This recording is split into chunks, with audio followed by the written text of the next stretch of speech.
মাতালকে ভগবান কৃপা করে, কিন্তু কপট ব্যক্তিকে কৃপা করে না। এই জন্য গাও পুনঃ পুনঃ গৌরাঙ্গের গুণ সরল করিয়া মন। চোখের জলে সরল হও, বাস এক জন্মে তোমার কাজ হয়ে যাবে, ঘরের ছেলে ঘরে ফিরে যাবে। কে গো তুমি কাঙালি বেশে ঘুরে বেড়াও দেশি বিদেশে? কে গো তুমি কাঙাল বেশে ঘুরে বেড়াও দেশ বিদেশে? কে গো তুমি কাঙালি বেশে ঘুরে বেড়াও দেশি বিদেশে? কে গো তুমি কাঙাল বেশে ঘুরে বেড়াও দেশ বিদেশে?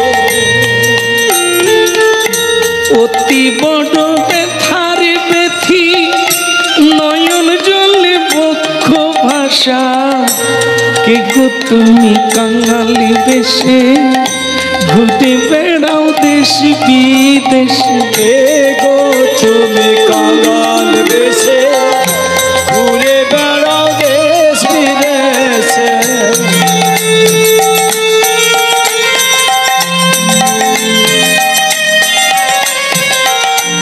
অতি বড় ব্যথার ব্যথি, অতি বড় ব্যথার ব্যথি নয়ন জলে বক্ষ ভাষা। কে গো তুমি কাঙালি বেশে দেশি বিদেশে ঘুরে বেড়াও? কে গো তুমি কাঙাল বেশে ঘুরে বেড়াও দেশ বিদেশে? কে গো তুমি, কে গো তুমি, কে গো তুমি, কে গো তুমি, কে গো তুমি, কে গো, কে গো তুমি কাঙালি দেশে ঘুরে বেড়াও দেশি বিদেশে? কে গো তুমি কাঙাল বেশে ঘুরে বেড়াও দেশ বিদেশে? অতি বড় ব্যথার ব্যথি নয়ন জলে বক্ষ ভাষা।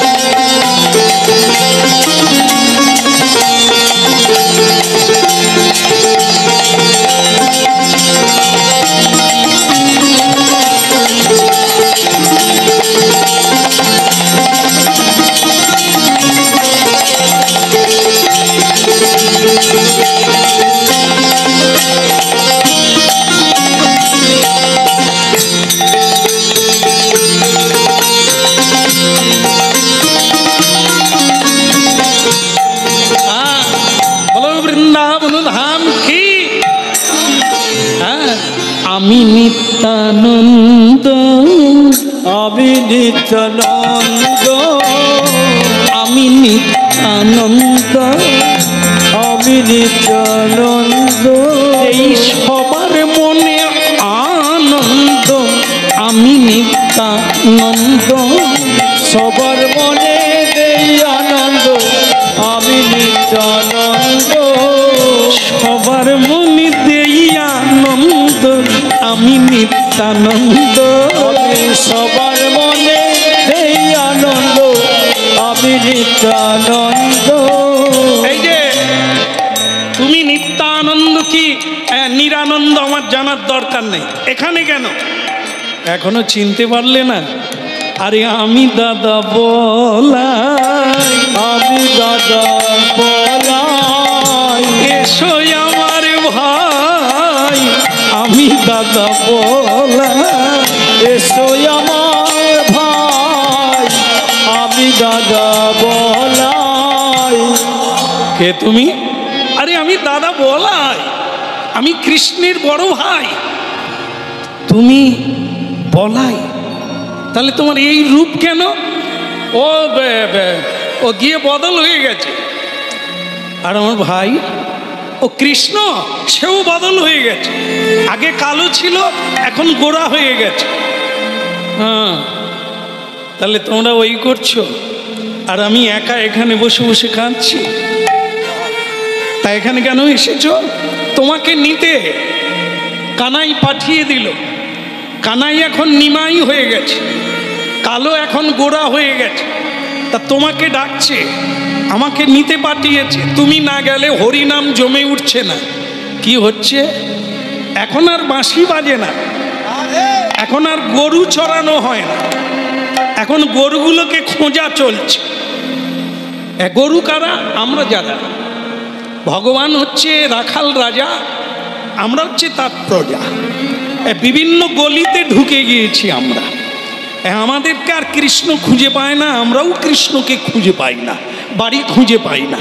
তাই এখন কৃষ্ণ কলিকালে গৌর হয়ে এসেছেন আমাকে খোঁজার জন্য।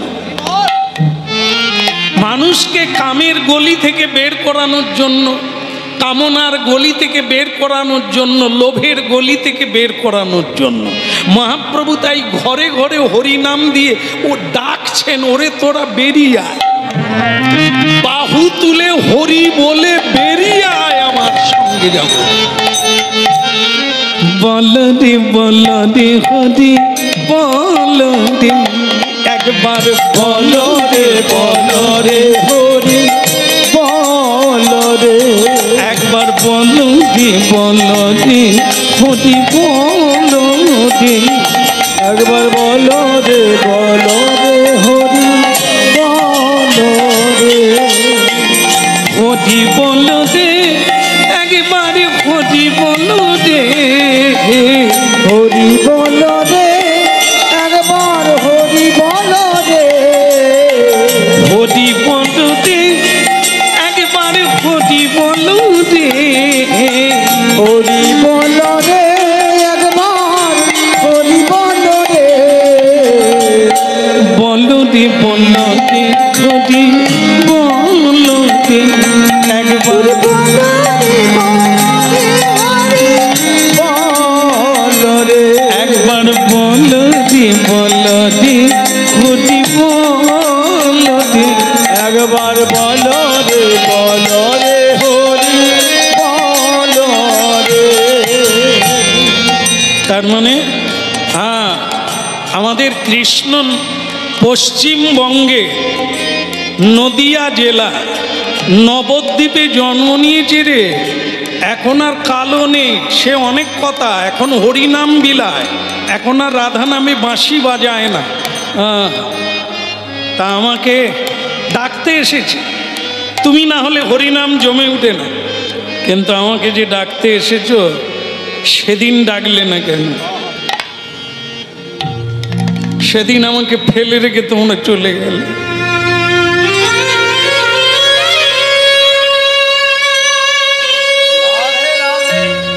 পাঁচ হাজার বৎসর ভক্তমণ্ডলী মায়েরা, 5000 বৎসর আগে ভগবান কৃষ্ণ এসেছিলেন এই পৃথিবীতে। 125 বৎসর লীলা করে স্বধামে ফিরে গেলেন। তারপরে 5000 বৎসর পরে তিনি আবার গৌরাঙ্গ হয়ে এলেন। হরি বল।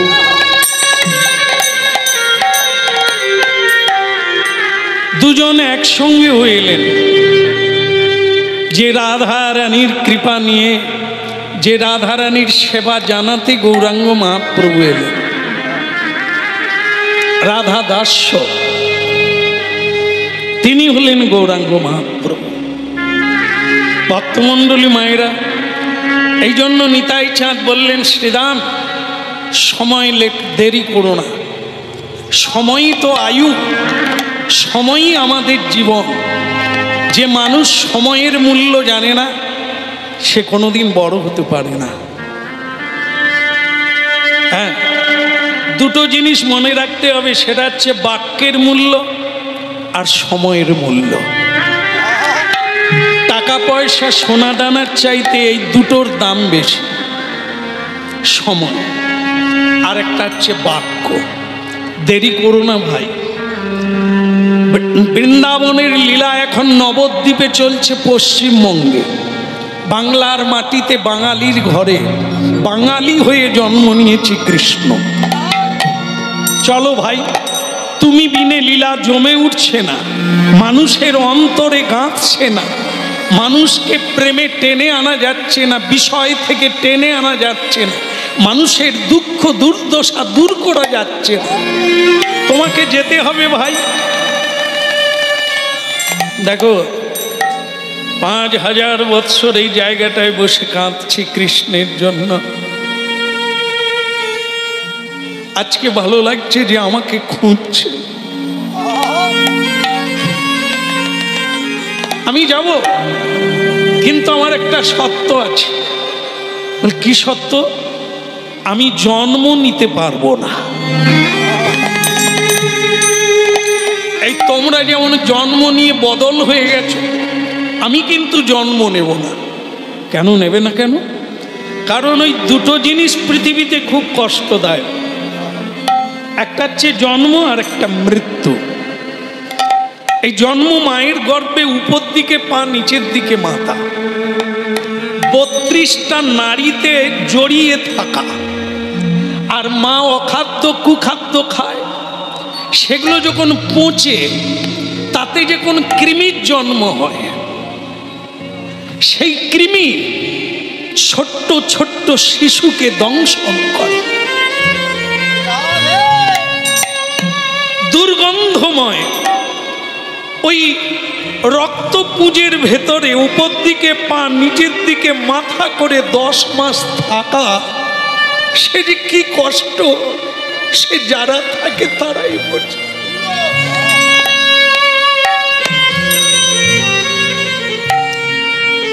এই জন্ম কষ্ট। হ্যাঁ, আর একটা কথা, যাবৎ জনমং তাবৎ মরণ। জন্ম নেওয়া মানে আবার মরতে হবে। এই মৃত্যু মানুষের কাছে যন্ত্রণা। মাঝখানে যৌবনে নিধুবনে রঙ্গরসে যা পলু, তারপরে এসে গেল কি?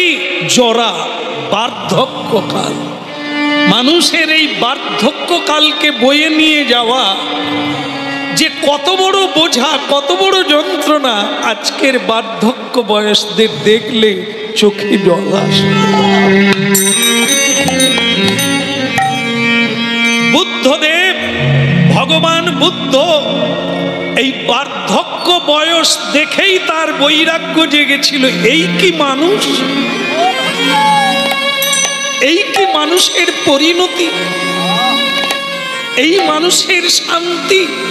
আমি একে জয় করব, মৃত্যুকে জয় করব। তাই বোধিসত্ত্ব লাভ করেছিলেন বিহারে, গয়াধাম, বুদ্ধ গয়া। সেখানে গিয়ে আজও দেখবেন হাজার হাজার মানুষ সেখানে তপস্যা করছে। যেখানে বোধিসত্ত্ব লাভ করেছিলেন এক বৃক্ষতলে 2500 বৎসর আগে ভগবান বুদ্ধ, সেই শান্তির জায়গা আজও আছে। যারা এগুলো শোনে, যারা এগুলো বুঝতে পারে, তাদের হৃদয়ে বৈরাগ্য জেগে যায়। মনুষ্যত্বকে জাগাবার জন্য তারা ব্যস্ত। তাই আজকে নিতাই চাঁদকে জড়িয়ে ধরে বলছে, ভাইয়া আমি যাব, কিন্তু জন্ম নেব না। এদিকে দেখো, পৃথিবীর দিকে তাকিয়ে দেখো, যারা জন্ম নিয়েছে তারা মরার জন্য, মরবে না বলে কত চেষ্টা করছে, কিন্তু তারা জানে না একে আটকানো যাবে না। সংসারে সবকিছু মিথ্যা, একটাই জিনিস সত্য, সেটা হচ্ছে মৃত্যু। মৃত্যুকে কোনো কিছু দিয়ে, কোনো কারণে, কোনোভাবে তুমি আটকাতে পারবে না। এর নাম ধ্রুব সত্য। এই জন্য জন্ম নিলেই মরতে হবে, মরলে আবার জন্ম হবে। আমি তাই ওখানে জন্ম নিতে চাই না।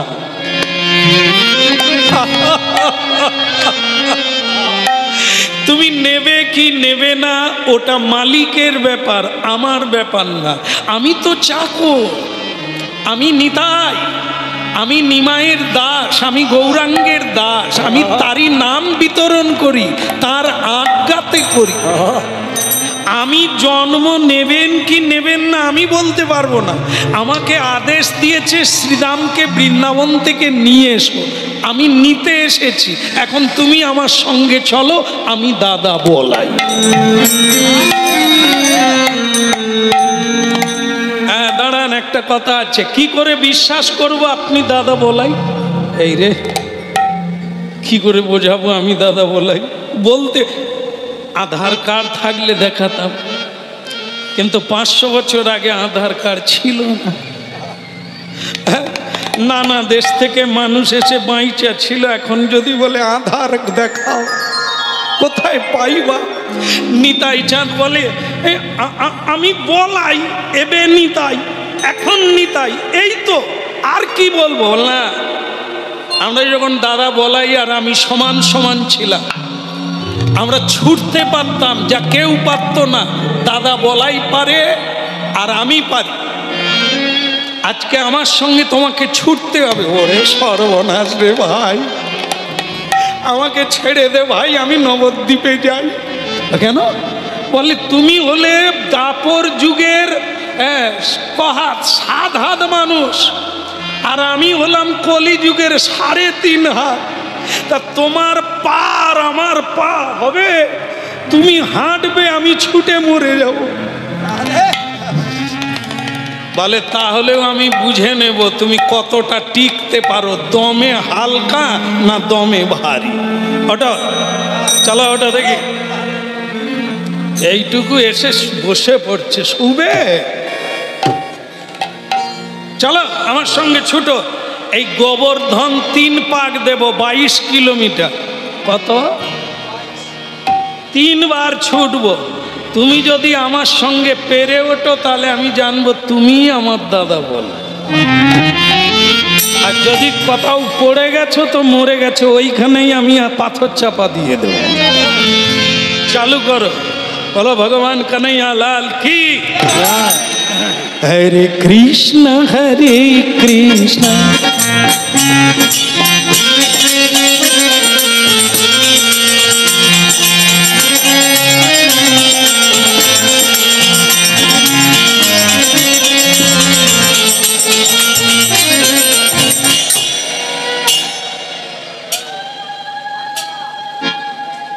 একে তো পাথর চাপা দিতে হবে।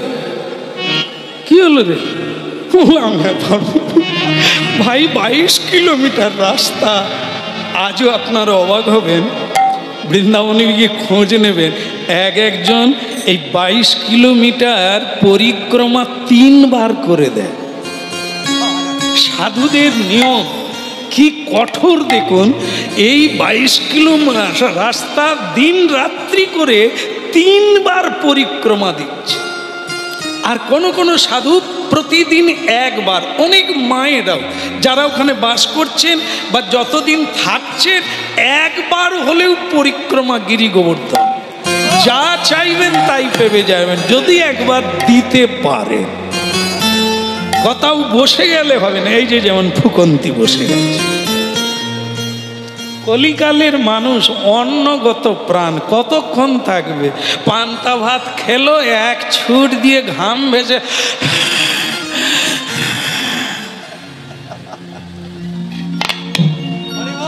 হরিণ কি খায়? হরিণ ঘাস, ঘাস খায়। বাঘ কি খায়? পাঁশ খায়। সে সব খায়।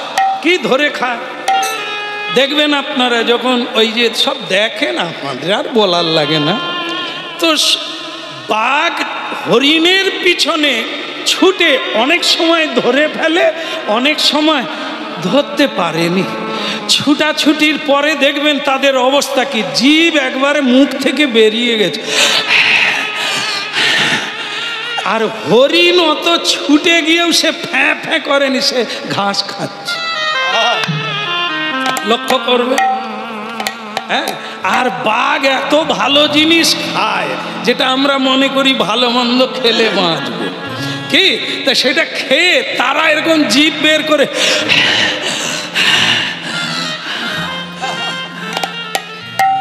অবস্থা রে, পাকস্থলী টানতে পারেনি, আর কত চিববে। যারা ঘাস খায় তারা কারা? গরু, হরিণ, আরো ছাগল ইত্যাদি, এরা সব শাকাহারী, সাত্বিক আহার করে। তাই এদের তেজ দেখবেন। বানর, হনুমান, এরা কি খায়? এরা ফল মূল খায়, শাক পাতা খায়, গাছের পাতালতা খায়। হনুমান লাফালাফি করে এক গাছ থেকে আর এক গাছে। মানুষ এত ভালো মন্দ খায়, সিঁড়িয়ে উঠতে পারে না, টুম্পার মাধর। ওরে বিরিয়ানির দল, তবু খেতে ছাড়েনি, পা ধরে তুলতে হচ্ছে। এরা নাকি ভালো মন্দ খাচ্ছে, আর হনুমান গাছপালার ফলমূল খেয়ে গাছে লাফালাফি। আমাদের মতো রান্নাও করে না, এত ভালো জিনিস বিরিয়ানি খায় না। এই জন্য এখন সব ডাক্তারই বলছে দুদিন যদি বেশি বাঁচবে সাত্বিক আহার করো, ভোরবেলা উঠে রাস্তায় হাঁটো। চাকর চাকরানি ছেড়ে দিয়ে নিজের কাজ নিজে করো, দুটো দিন যদি বাঁচতে পারো। আর না হলে কই গো চম্পার মা,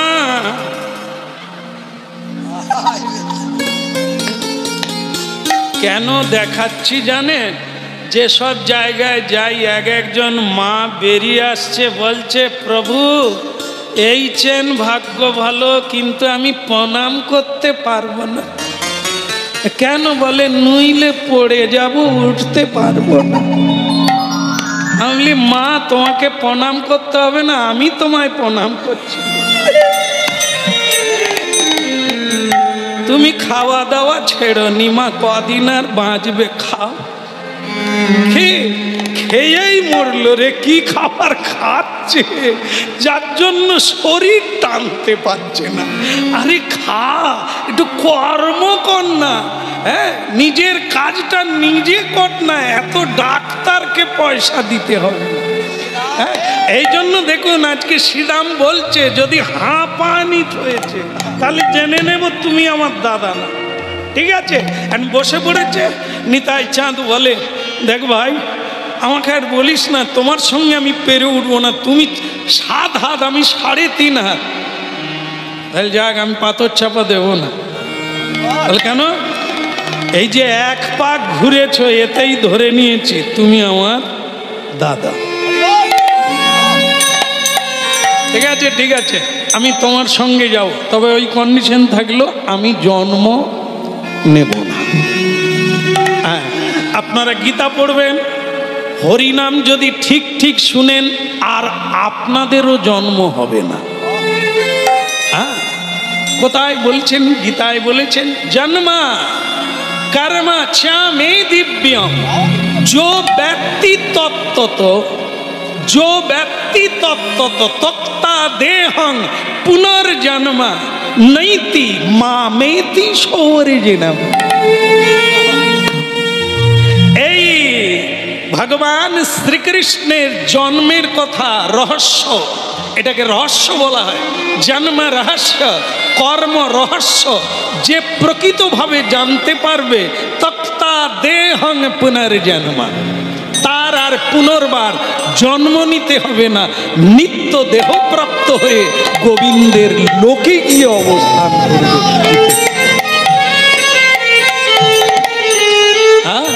শ্যামগরি অঙ্গে দেব চন্দনের গন্ধ, শ্যামগরি অঙ্গে দেব চন্দনের গন্ধ, শ্যামগরি অঙ্গে দেব চন্দনের গন্ধ, শ্যামগরি অঙ্গে দেব চন্দনের গন্ধ।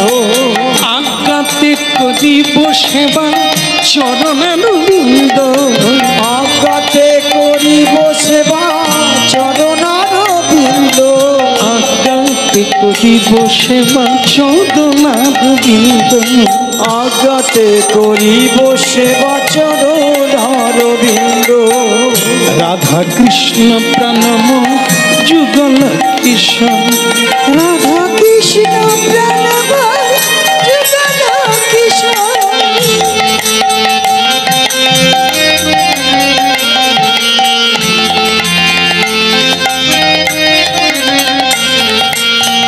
রাধা কৃষ্ণ প্রাণ মোর যুগল কিশোর।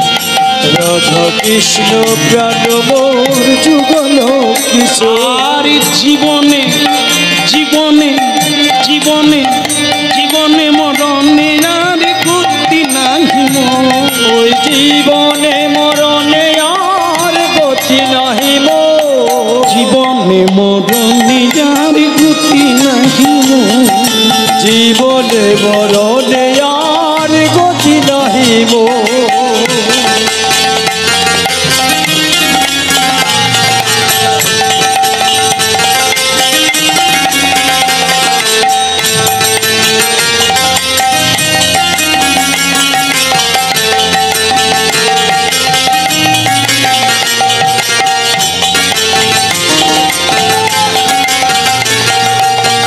রাধা কৃষ্ণ প্রাণ মোর যুগল কিশোর। রাধা কৃষ্ণ প্রাণময় যুগল কিশোর। ওই জীবনে মরণে আর গতি নাহি মোর। জীবনে মরণে আর গতি নাহি মোর।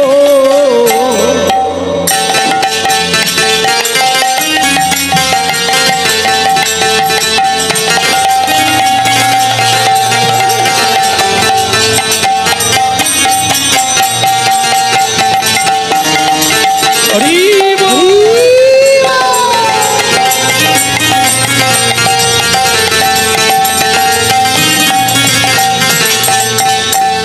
বলো শ্রীরাম ঠাকুর কি, প্রভু নিত্যানন্দ কি।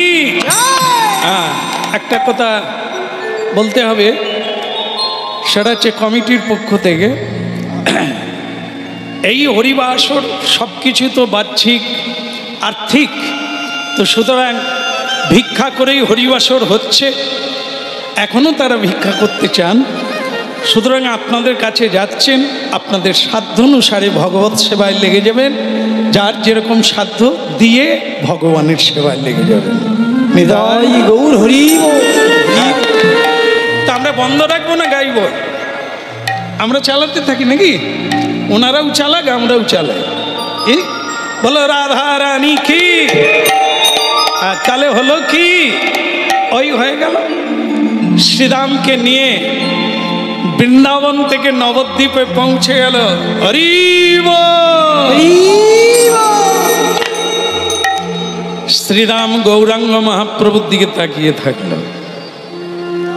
আমার ভাই কৃষ্ণ শ্রীরামের দিকে তাকালো।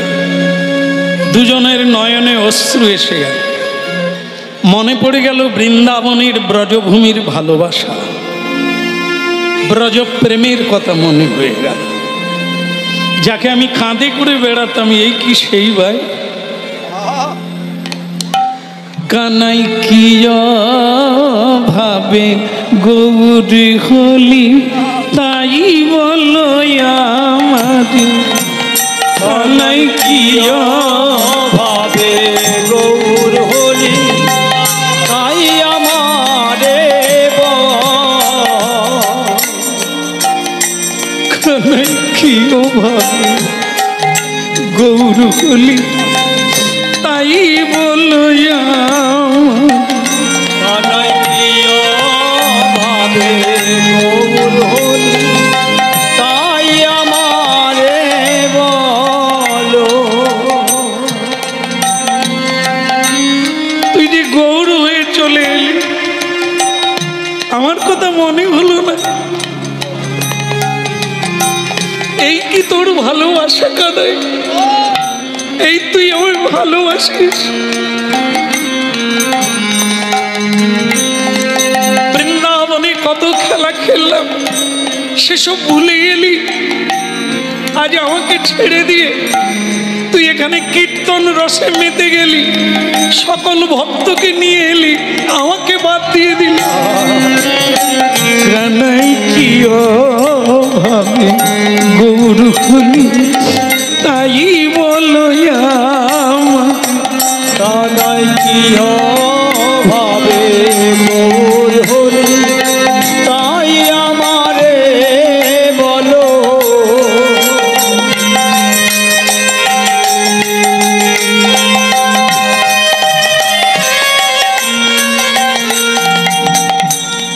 চোখের জল মোছে।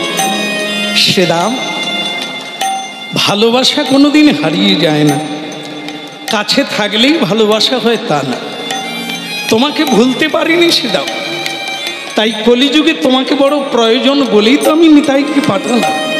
যাক, তুমি এসে গেছো, এখন তোমাকে হরিনাম বিলাতে হবে।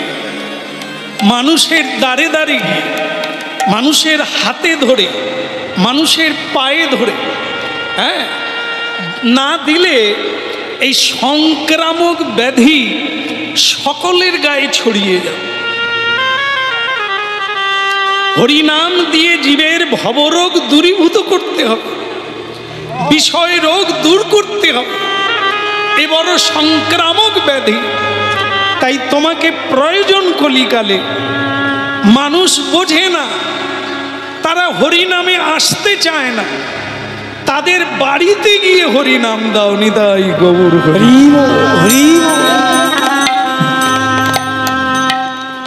হরিবাসরে যত ঝাড়বাতি দিক, সকলে হরিবাসরে আসে না। অনেক বিষয়ী মানুষ, ভোগী মানুষ, তারা আসে না এখানে। এই জন্য মহাপ্রভু আরেক প্রকার বলেছেন, নাম হট্ট। বাড়ি বাড়ি গিয়ে নাম হট্ট করো, রাস্তায় রাস্তায় পরিক্রমা করো, তাদের উদ্ধার হরি নামেই হবে, হরি নামের দ্বারা হবে। তাই এক কাজ করো, পরিক্রমা করে তাদের কানে হরি নাম ঢুকাও। দেখুন কি হরিনাম কতখানি প্রয়োজন, যেন তেন প্রকারেণ হরিনাম দিতে। তাই মহাপ্রভু বলছেন, শ্রীরাম, এই কলিকালে তোমার মতো শক্তিমান, তোমার মতো ধীর প্রজ্ঞা জ্ঞানীর দরকার আছে, নালে মানুষকে বুঝাবে কে? হ্যাঁ, এক উল্টো গতি। রোগী রোগ জানে না, ডাক্তার জানে। তাই ডাক্তার রোগীকে ধরে ধরে চেম্বারে আনছে। তাই ভক্তমণ্ডলী মায়েরা, কলিকালের সাধুবদ্ধ নিত্যানন্দ যেচে সেদে জগাই মাদাইকে যেচে হরিনাম দি, মার খেয়েও হরিনাম দি। এই হচ্ছে কলিকাল। মানুষ জানে না। যেমন আমরা একজন ডাক্তার ছিলেন নয় ছিলেন, আপনারা জানেন সবাই তার নাম, যিনি কোনোদিন রোগীকে হাত দিতেন না, এমনিতেই বলে দিত তুমি আর কদিন বাঁচবে। হ্যাঁ, ডাক্তার বিধানচন্দ্র রায়, তিনি পশ্চিমবঙ্গের মুখ্যমন্ত্রীও ছিলেন। হ্যাঁ, প্রাক্তন মুখ্যমন্ত্রী। তার লেগো আজকের অনেক ডাক্তার আছেন, হ্যাঁ, তারা এক্সরে করে আলট্রাসোনা করেও বলছে রোগ ধরতে পারি। আর তিনি রিক্সায় চড়ে চলে যাচ্ছেন, পাশ দিয়ে আরেকটা রিক্সায় প্যাসেঞ্জার আসছে, তাকে দেখে বলে দিয়েছিলেন, এই তুমি ডাক্তার দেখাবে, না হলে 6 মাস বাঁচবে। সে বলে, উনি কি পাগলা নাকি? উনি কে? বলে দিচ্ছেন আমি মরে যাব 6 মাস। কিন্তু তখন তাকে রিক্সাওয়ালা বলে দিয়েছিলেন, উনি ডাক্তার বিধানচন্দ্র রায়। উনি যখন বলছেন, তার মানে আপনার বিপদ আছে, আপনি চেম্বারে যাবেন। দেখিয়েছিলেন, তাকে ডাক্তার বলে দিয়েছিলেন, আপনার একটা মারণ রোগ ভেতরে ঢুকে গেছে, আপনি বেশি দিন বাঁচবেন না। এসে বুঝতে পেরেছিল। তাহলে ডাক্তার কিরকম দেখুন, কতখানি সায়েন্স জানলে, কতখানি মেডিকেল সায়েন্স পড়লে, জানলে, প্র্যাকটিক্যাল থাকলে তবে সে চোখ দেখে বলে দিতে পারতেন। আর আজকের ডাক্তার হাত পা টিপে, নাড়ি টিপে, পেট টিপে, তবু রোগ ধরতে পারে। তাই যাই হোক, এসব মানুষের মধ্যে মানুষের তফাৎ। তা ঠিক সেরকম মানুষ জানে না তার কি রোগ আছে। নিতাই চাঁদ জানে, গৌর চাঁদ জানে, বৈষ্ণব সাধু গুরু জানে। তাই তারা যেচে সেদে হরি নাম দিচ্ছেন। কেন? না হলে তোমার কল্যাণ তুমি করতে পারবে না। একবারে বলে রে হরি বল, একবার বলবে হরি বল, একবার বলে রে হরি বল, একবার বলবে হরি বল, প্রেমের নিতাই ডেকে বলে বলে রে হরি বল। আমার প্রেমের নিতাই ডেকে বলে বলবে হরি বল, দয়াল নিতাই ডেকে বলে বলবে হরি বল। আমার দয়াল নিতাই ডেকে বলে বলবে হরি বল, ওরে এমন দিন আর হবে না রে বলে রে হরি বল। আরে এমন দিন আর হবে না রে বলবে হরি বল, এমন প্রেমের ঠাকুর এসেছে রে বলে হরি বল।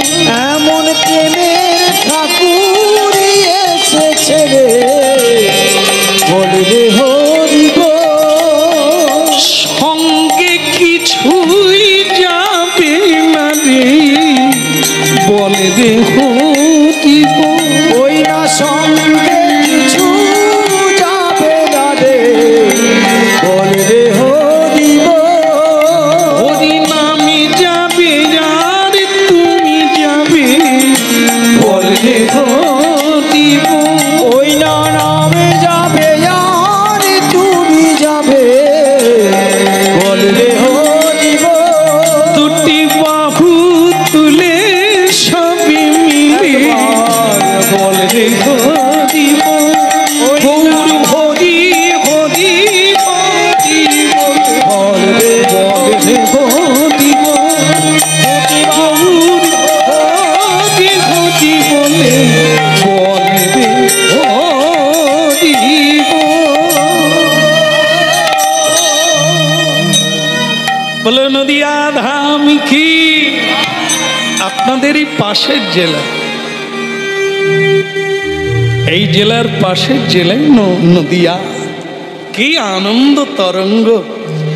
চোখ বন্ধ করে ভাবলে জাড় কাঁটা বেরিয়ে আসবে, কম্প হবে, নয়নে অশ্রু আসবে। ভাবুন একবার, ঢেউ এত দূর কি, কত দূর চলে গেছে, কন্যাকুমারী চলে গেছে।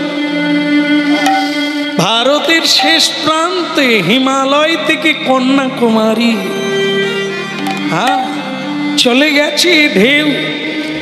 পাশ্চাত্য দেশে ঢেউ চলে গেছে, সে দেশের মানুষ এই বাংলার মাটিতে একবার মাথা ঠোকাবার জন্য কত চেষ্টা করে এদেশে আসছে, যেটা কোনো দেশে না, একমাত্র ভারতবর্ষ। অন্য জায়গায় গাঁথিস না।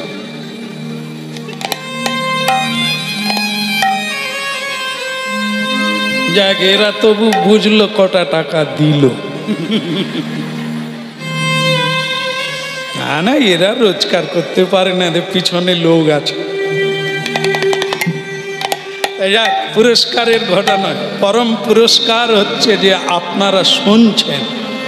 হ্যাঁ, আমি পিয়ন হয়ে এসেছি আপনাদের চিঠিপত্র, আপনাদের নামের জিনিস আপনাদের দেওয়ার জন্য। আপনারা যে ধৈর্য দিয়ে গ্রহণ করছেন, এটাই আমার পরম পুরস্কার। কেমন? আশীর্বাদ রাখবেন যেন আপনাদের জিনিস আপনাদের কাছে পৌঁছে দিতে পারে। হ্যাঁ, নিখাত সত্য কথা হলো এটাই, মহাপ্রভু পিয়ন মারফত যার নামের জিনিস তাকে পৌঁছে। তাই আমি নিমিত্ত মাত্র কীর্তনিয়া, সাধারণ, কিন্তু আমার বদন দিয়ে ভগবান আপনাদের পাথেও পৌঁছে দিচ্ছে। এই জন্য আপনারা এত ধ্যানমগ্ন হয়ে হরিনাম শুনছেন। যাক একবার বলে রে হরি বল, একবার বলবে হরি বল।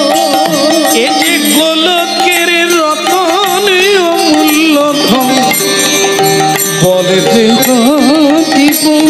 এই গোলকের রতন অমূল্য রতন, বলবে হরি বল।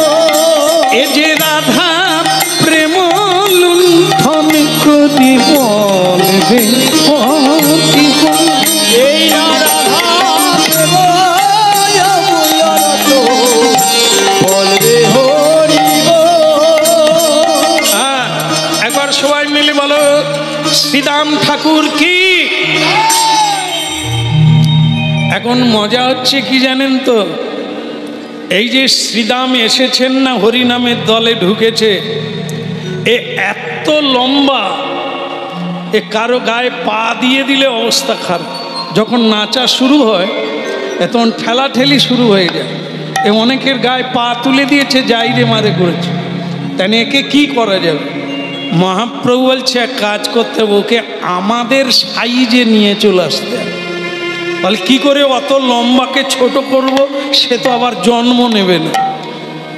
বলে জন্ম না দিলেও ছোট হয়ে যাবে। কি করে? চাপ দিলে ছোট হয়ে যাবে।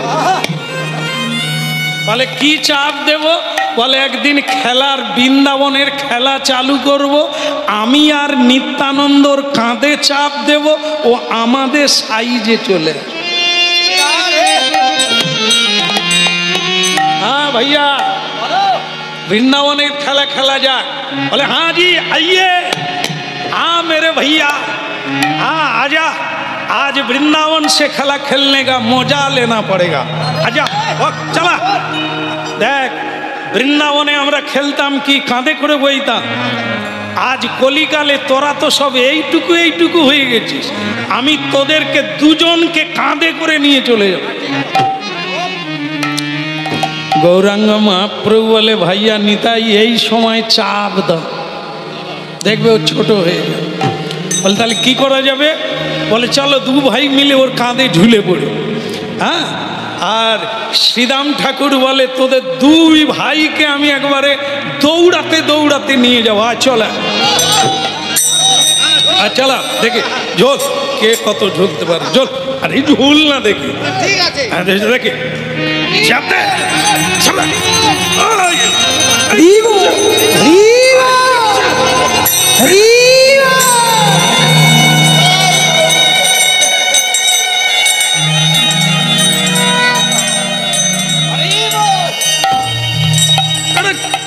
এটা কি হলো? কি এই আমাকে এরকম চেপে ছোট করে দিলে কেন?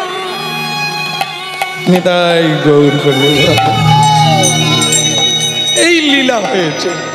অত লম্বাকে ছোট করে দিলে, 7 হাতকে 3.5 হাতে কমিয়ে দিল, ছোট হয়ে গেল। আজও দেখবেন হুগলি জেলা কৃষ্ণনগরে আজও অবিরাম ঠাকুরের সিপাটে গিয়ে দেখবেন, হ্যাঁ, ব্রজের দ্বাদশ গোপালের এক গোপাল শ্রীদাম গোপাল, তিনি আজও এমনি করে দাঁড়িয়ে আছে। ওখানেই তিনি লীন হয়ে গেছে। হ্যাঁ, তার দেহ পাওয়া যায় না, বিগ্রহের সঙ্গে লীন হয়ে গেছে। তো সেই আমরা অবিরাম ঠাকুরের কথা শুনছি, তাকে ছোট করে দিলে। গৌরাঙ্গ মহাপ্রভু বলে এইবার ঠিক আছে, এইবার তুমি নাচবে, এইবার তুমি গাইবে আমাদের সঙ্গে, আর কোনো অসুবিধা হবে না। ঠিক আছে ঠিক আছে। গৌরাঙ্গ মহাপ্রভু বললেন আজ থেকে তোমার নাম দিয়ে দিলাম, বদলে দিলাম, শ্রীদাম নয়, আজ থেকে নাম দিলাম অবিরাম গোপাল। আজ থেকে তোমার নাম হলো অবিরাম গোপাল। নামও বদলে দিলি ভাইয়া, চাপ দিয়ে ছোট করে দিলি, আবার নামও বদলে দিলি। বলে হ্যাঁ দাদা, আজ থেকে তুমি আমাদের সঙ্গে কীর্তন গাইবে, নাচবে, নাম প্রচার করবে। তবে অবিরাম ঠাকুর বলল, আমি যখন হরিনামের দলে ঢুকেছি, যে হরিবল বলবে না তাকে চাবুক মেরে বলবে। এই যে শঙ্কর মাছ আছে না, শঙ্কর মাছ জানেন না? এই তো বেটা গোল গোল দেখাচ্ছে। ওর লেজ আছে বড়, ওর লেজ ভারী শক্ত এবং চাবুকের কাজ করে। ওই মাছের লেজ দিয়ে অবিরাম ঠাকুর একটা লেজ নিয়ে নিল, নিয়ে এই হরিনাম প্রচারে বেরিয়ে গেল। বেরিয়ে গিয়ে দেখলো যারা যারা হরিবোল বলবে না প্যাক করে দিয়ে দেবে। হ্যাঁ, আর যখন না তারপরেও হরিবোল বলবে আবার প্যাক করে দেবে। মার খেয়ে মরে যাওয়ার ভয়ে ও হরিবোল বলবে, এরকম করেও তিনি বলাতেন। আবার শোনা যায় ওই চাবুক যাকে মারতেন সে প্রেমে গদগদ হয়ে যেতেন, প্রেমে পুলকিত হয়ে যেতেন। হওয়ারই কথা। অবিরাম ঠাকুরের স্পর্শ পাওয়া সে তো মহাপ্রভুর স্পর্শ।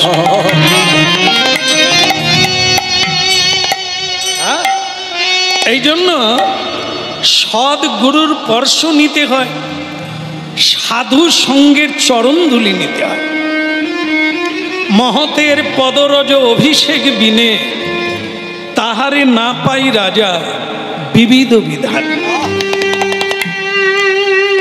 একটা জিনিস সদ্গুরুরা বলেন, সেটা হচ্ছে হরিনাম যতই করো, সাধুগুরু বৈষ্ণবের পদরজ যদি না গায়ে মাখতে পেরেছ, তোমার অহংকারের হরিনাম হবে, হরিনামে নামই কখনো নেবে আসবে না। তাই যেখানে হরিনাম হয় অনেকে চালাক আছে, এখনো গড়াগড়ি দেয়। এই হরিনাম শুনে অনেকে চলে গেলেন, আর এই চটে অনেকে গড়াগড়ি দেয়। যারা জানে চালাক তারা জানে। অনেকে সাধুগুরু বৈষ্ণবের নূতন বস্ত্র দিয়ে তাদের চরণধুলি নিয়ে নেয়, ওটা অনেক কাজে লাগে, অনেক সংকট মোচন হয়। আরেকটা জিনিস জেনে রাখবেন, বৈষ্ণবের চরণ রজ, চরণ ধুলি, চরণ জল, 3 মহাবল। এখনো এর প্রমাণ আছে। যেমন দেখবেন আপনারা, পুকুরের জল যদি 6 মাস রাখেন ওতে পোকা হয়ে যাবে, ও দুর্গন্ধ হবে, ও ব্যবহারের অযোগ্য।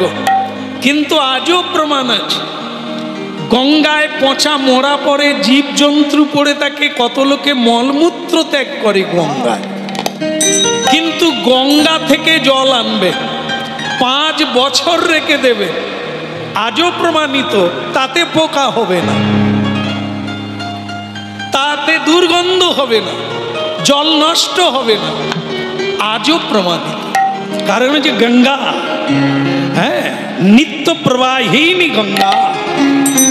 স্বয়ং ভগবান শ্রীকৃষ্ণের চরণ স্পর্শ করে এসেছে, তাই তাকে বলা হয় বিষ্ণু পাদ দকা গঙ্গা।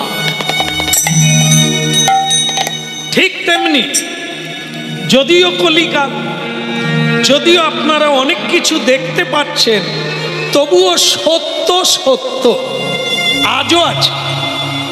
কোন সাধুগুরু বৈষ্ণব শুদ্ধ মার্গে যারা আছেন তাদের চরণ ধৌত করেন।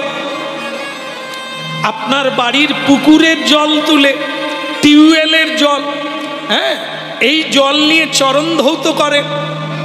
করার পর তাকে নূতন হাঁড়িতে করে, মাটির হাঁড়িতে করে রেখে দেন, 5 বছর রেখে দেন, ওতে পোকা আসে না, ওতে কীট হবে না, দুর্গন্ধ হবে না, আজও প্রমাণিত। তাই এই যে সত্যগুলো আমাদের কাছে রয়েছে সেটা মাথায় রাখতে হবে। মহতের পদরজ অভিষেক বিনে তাহারে না পাই রাজা বিবিধ বিধানে। যত চেষ্টা করো, যত ভজন করো, মহতের কৃপা না হলে ভজন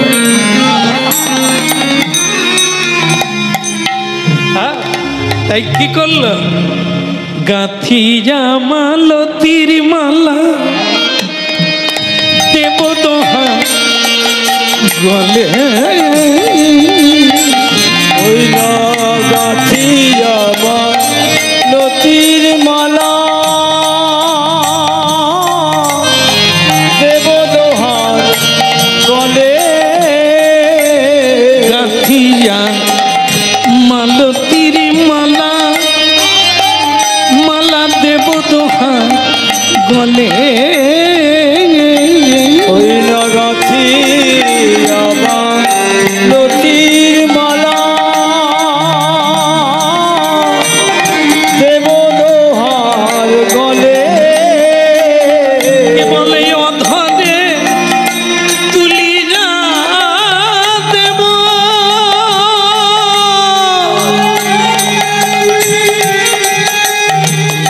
ওর পুরো তাম্বুলি ওই নয় ধরে তুলিয়া দেব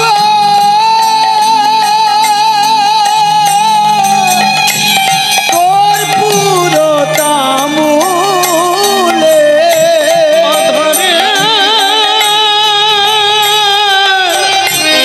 তুলিয়া দেব ওর পুরো তাম্বুলে ওই নয় ধরে তুলিয়া দেব তোর পুরো তামুলে গাথি জামালতির মালা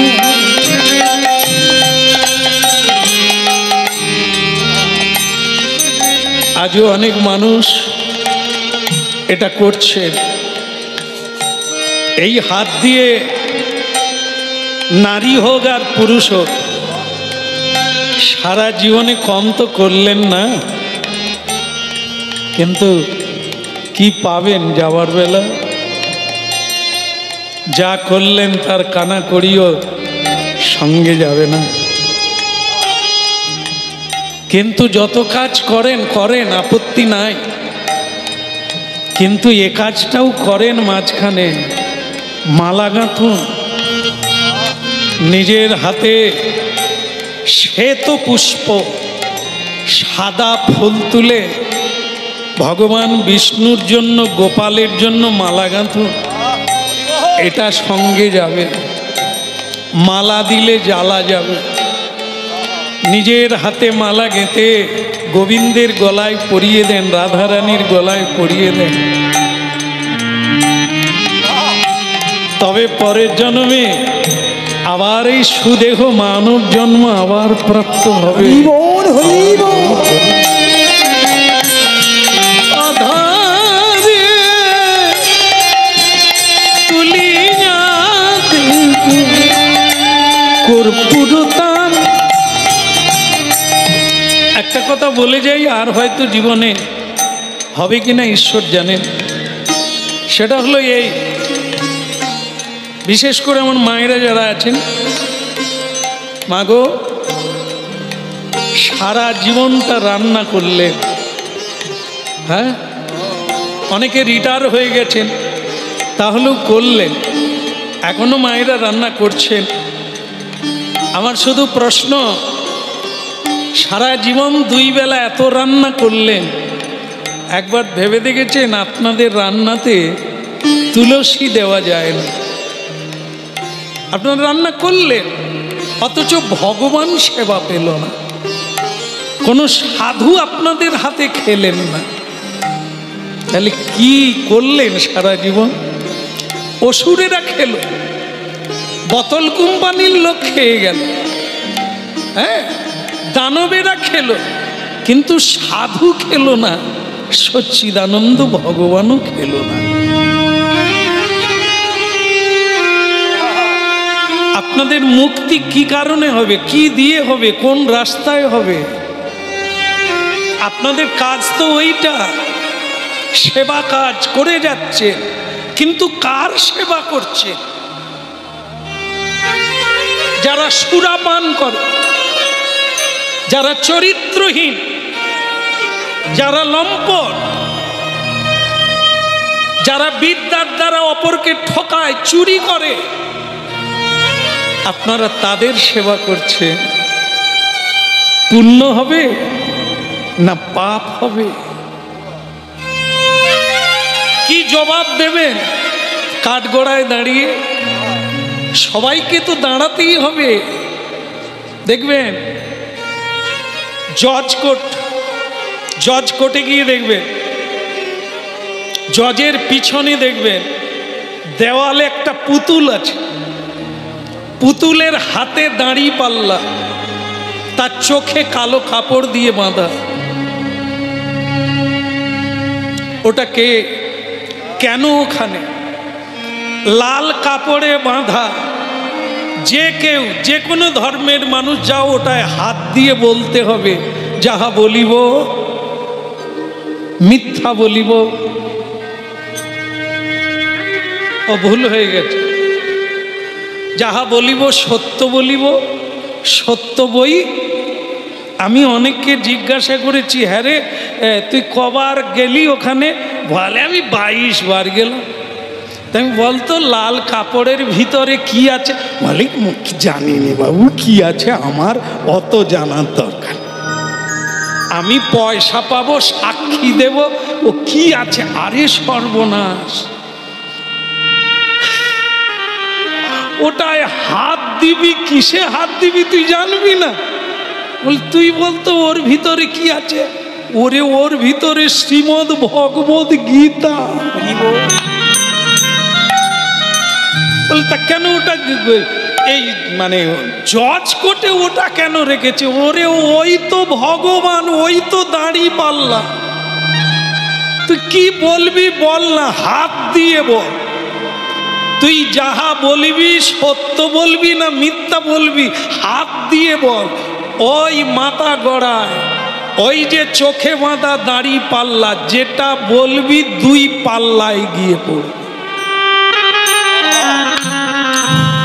শুনে নেন, ওর নাম হচ্ছে ধর্ম। ধর্ম বলছেন আমার কিন্তু চোখে বাঁধা, আমি তোকে দেখছি না, তুই কি করছিস আমি দেখছি না, তোর কর্মের ফল তুই পাবি। এই দাড়ি পাল্লার দুটো দিকে একটা ভালো একটা মন্দ, তুই যা করবি এই পাল্লায় পড়বে। সেই অনুযায়ী তুই দুঃখী কিংবা সুখী, মানুষ জন্ম পাবি কি কুকুরের জন্ম পাবি, তোর কর্ম অনুসারে পাবি। এইটা তুই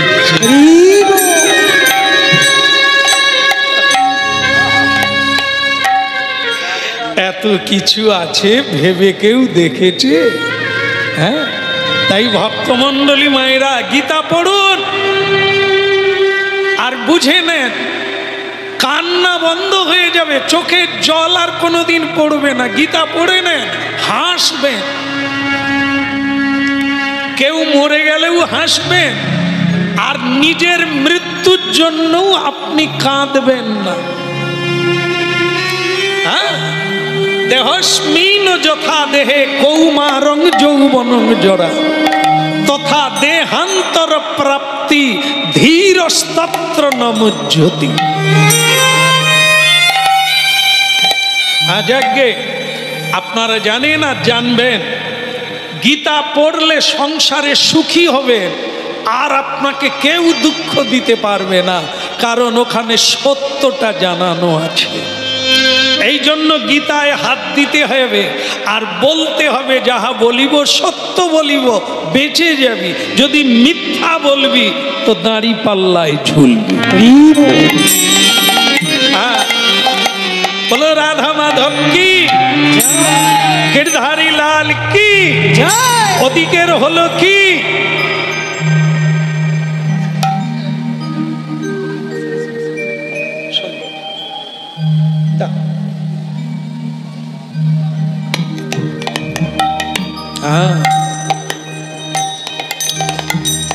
দিলে যেমন ভালোও লাগে, ভয়ও লাগে, কোথায় গেঁথে দেবে তার ঠিক।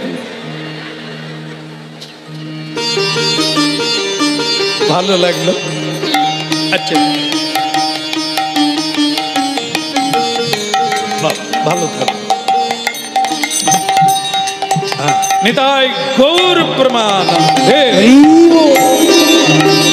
আচ্ছা যাক, সময় কাউকে ক্ষমা করবে না। আমাদের অভিরাম ঠাকুরের কথা আরেকটু না শুনলে কীরকম কীরকম হয়। না, বন্ধ করে দেবো? দল রেডি হয়ে গেছে, বলো গিরধারী লাল কি। হ্যাঁ, একটা জিনিস কি হয়েছে জানেন, আপনাদের সকলের বিয়ে হয়ে গেছে না? বিয়ে হয়নি? বিয়ে হয়ে গেছে কিন্তু জানেন আমার এখনো হয়নি।